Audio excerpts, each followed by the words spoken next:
Hello guys, welcome back to our YouTube channel. तो इस video के अंदर हम डिस्कस करेंगे क्लास 8th का चैप्टर नंबर 3 कोऑर्डिनेटर्स, जिसकी एक्सरसाइज 3.2 का question number 5th। Question number 5th है हमारे पास, is it possible to have a regular polygon with measure of each exterior angle as 22 degree.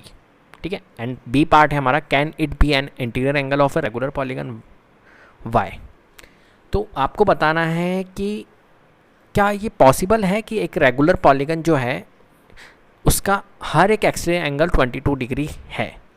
ये क्या पॉसिबल हो सकता है कि एक रेगुलर पॉलीगन हो और उसका हर एक एक्सटीरियर एंगल हमारा 22 डिग्री हो? ये क्या पॉसिबल है? तो आपको बताना है।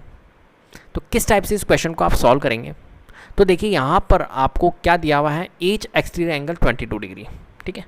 अब हमें पता है, क्या पता है कि हम नंबर ऑफ साइड्स निकालते हैं। और कैसे निकालते हैं? 360 डिग्री में डिवाइड करते हैं हम किसका? ईच एक्सटीरियर एंगल का। यही प्रॉपर्टी लगेगी यहाँ पर। ईच एक्सटीरियर एंगल को ईच एक्सटीरियर एंगल से हम डिवाइड करते हैं। ठीक है। 360 डिग्री को हम ईच एक्सटीरियर एंगल से डिवाइड करते हैं।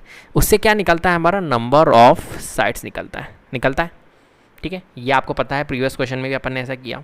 अब देखिए, यहाँ पर दिया हुआ है ईच एक्सटीरियर एंगल 22 डिग्री। क्या 22 डिग्री, हर एक एक्सटीरियर एंगल 22 डिग्री हो? उससे क्या रेगुलर पॉलीगन पॉसिबल है? क्या ऐसा हो सकता है? पॉसिबल है। तो कैसे निकालेंगे? तो भैया चलो ठीक है, हमने मान लिया ईच एक्सटीरियर एंगल 22 डिग्री है। तो हम एक बार करके देख लेते हैं। ईच एक्सटीरियर एंगल अगर 22 डिग्री है तो 360 डिग्री डिवाइडेड बाय 22 डिग्री, देखते हैं नंबर ऑफ साइड्स कितनी निकलती है। ठीक है। कितने नंबर ऑफ साइड्स का पॉलीगन पॉसिबल है देखते हैं अपन। तो यहाँ पर 22 डिग्री से अगर इसे रिड्यूस करूँगा तो देखो 2 से रिड्यूस करता हूँ मैं, 2 1 जा 2, 2 1 जा 2, एंड ये हो जाएगा हमारा 180 डिग्री। ठीक है। अब 180 डिवाइडेड बाय 11 होगा क्या? आप कहोगे नहीं होगा। होगा? बताओ। नहीं होगा ना। तो नंबर ऑफ साइड्स हमारी निकल ही नहीं सकती परफेक्ट। अगर रिड्यूस होगा भी तो पॉइंट में वैल्यू आएगी, और पॉइंट में वैल्यू आने का मतलब है कि नंबर ऑफ साइड्स क्या परफेक्ट आ रही है आपकी? बिल्कुल एक परफेक्ट वैल्यू आनी चाहिए ना नंबर ऑफ साइड्स। लेकिन यहाँ पर क्या आ रही है? पॉइंट में आ रही है, डेसिमल में वैल्यूज़ आएगी अगर हम 180 डिवाइडेड बाई 11 करेंगे तो। ठीक है। एक परफेक्ट वैल्यू नहीं आ रही ना। जब परफेक्ट वैल्यू नहीं आएगी, इसका मतलब है कि ये 22 डिग्री पॉसिबल नहीं है। Each exterior angle 22 degree possible नहीं है रेगुलर पॉलीगन का। क्लियर है बात? चीज़ें समझ रहे हो या नहीं समझ रहे हो? ठीक है। क्योंकि परफेक्ट वैल्यू नहीं आ रही है। जब हम डिवाइड कर रहे हैं तो परफेक्ट वैल्यू नहीं आ रही है। नंबर ऑफ साइड्स तो हमें परफेक्ट चाहिए ना, तो हमारा number of sides he perfect नहीं आ रहा है। इसका मतलब है कि पॉसिबल ही नहीं है पॉलीगन।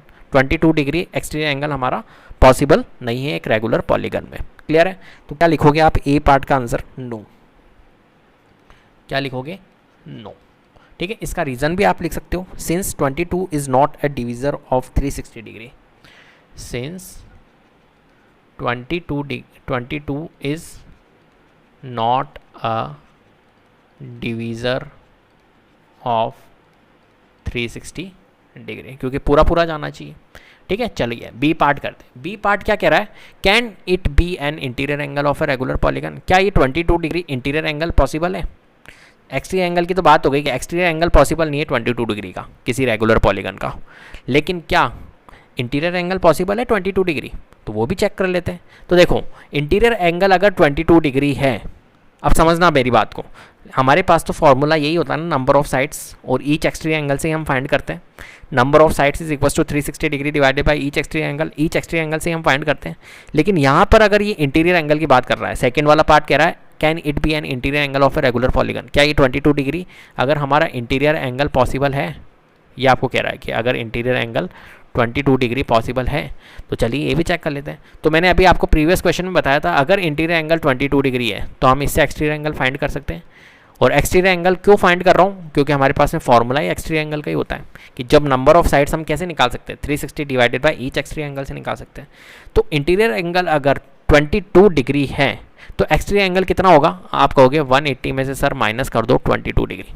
ठीक है। 180 में से 22 माइनस करूँगा, कितना आएगा? 158 डिग्री।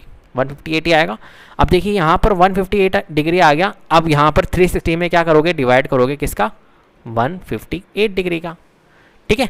अब 360 में जब 158 डिग्री का हम डिवाइड करेंगे तो क्या कंप्लीट जा रहा है? परफेक्ट वैल्यू आ रही है? नहीं आ रही है। इसका मतलब है कि ये भी पॉसिबल नहीं है।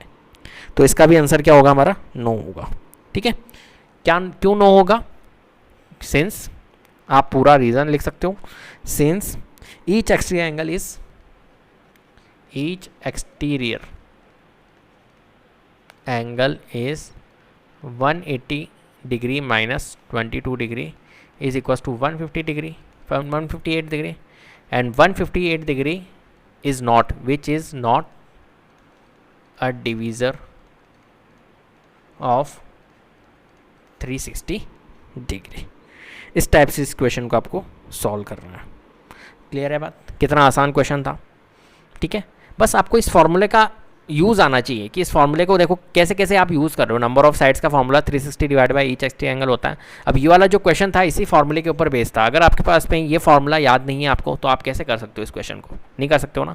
तो फॉर्मूले को आपको यूज़ करना आना चाहिए। ऐसा नहीं कि फॉर्मूला बस रट लो, नहीं, फॉर्मूले को समझो कि कहाँ कहाँ पर इसका यूज़ हो रहा है। यहाँ पर भी देखिए इसका यूज़ हो रहा है, ठीक है। अगर परफेक्ट वैल्यू आती, नंबर ऑफ साइड्स अगर परफेक्ट वैल्यू आती, इसका मतलब है कि पॉसिबल था, और नंबर ऑफ साइड्स भी आ जाती है कि इतने नंबर ऑफ साइड्स होती है उस पॉलीगन के अंदर। लेकिन यहाँ तो नंबर ऑफ साइड्स परफेक्ट ही नहीं आ रही है, डेसिमल में आ रही है। तो डेसिमल में आने का मतलब क्या है कि पॉसिबल ही नहीं है। 22 डिग्री इंटीरियर में भी पॉसिबल नहीं है, इंटीरियर एंगल भी पॉसिबल नहीं है किसी पॉलीगन का, और एक्सटीरियर एंगल भी पॉसिबल नहीं है किसी पॉलीगन का। क्लियर है बात? ठीक है। तो उम्मीद करता हूँ आपको वीडियो पसंद आई होगी। अगर वीडियो पसंद आई तो प्लीज़ लाइक कीजिए, शेयर कीजिए और चैनल को सब्सक्राइब कर लीजिएगा। बेल आइकन को जरूर प्रेस कर लीजिएगा, जिससे कि अपकमिंग वीडियोस का नोटिफिकेशन आपको टाइम टू टाइम मिलते रहे। Thank you so much.